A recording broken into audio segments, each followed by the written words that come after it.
경기도 부천시 김기표입니다. 수고 많으십니다, 의장님. 한다고 그랬어? 비상계엄을 발령하거나 해제할 때 국무회의 심의가 필요한 것은 계엄법상의 요건이죠. 예.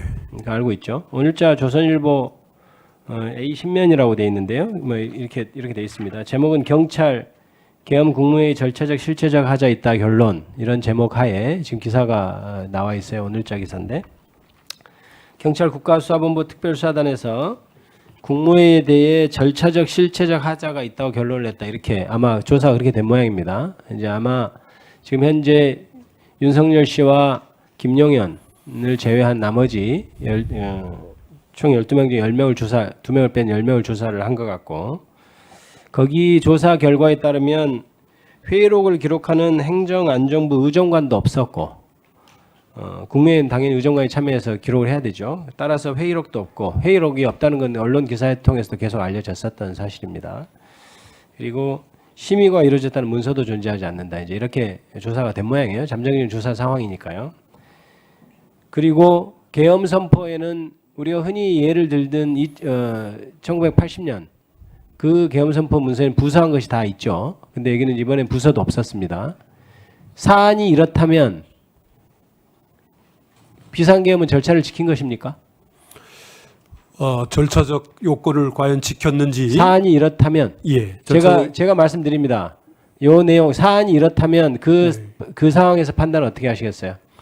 절차적 요건이 갖추어졌는지에 대한 심리 과정에서 지금 말씀하신 요소들이 중요한 요소로 평가될 수 있을 걸로 생각을 하고 있습니다. 계엄의 실체적 요건, 그 다음에 형식적 요건이 당연히 갖춰져야 비상계엄이든 뭐든 적법하다고 할 수 있겠죠. 맞습니다. 그런데 절차적 요건은 실체 요건 못지않게 굉장히 중요한 것이죠. 그것이 오히려 실체 요건보다 더 강조되는 것이 요즘의 추세고, 맞습니까? 네, 그렇게 이해하고 있습니다. 그렇다면 저는 이렇다면 비상계엄이 절차적으로도 전혀 지켜지지 않았다, 이런 생각을 하는데요. 문제는 지금 이것을 국무총리는 헌법 제86조 제2항에 따르면 대통령을 보좌해서 행정각부를 통할하죠.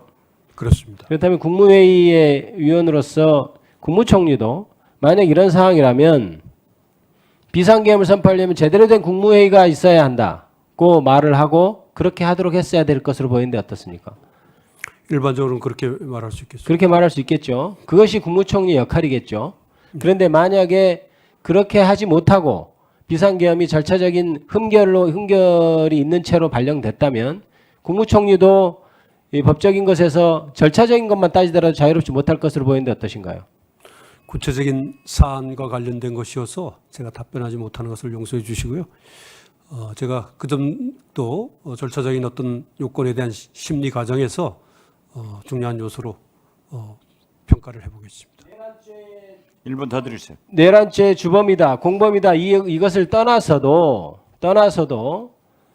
대통령을 보좌해서 행정각부를 통할하고 국무위원으로서 역할을 해야 되는 국무총리가 이것 자체를 제대로 된 국무회의를 여는 것을 견제하지 못하고 거기에 아무 말을 못했다면 이것 자체로도 저는 기본적으로 국무총리로서 기본적인 역할을 못한 것이고 탄핵 사유가 된다고 생각합니다. 그에 대해서는 어떻게 생각합니까?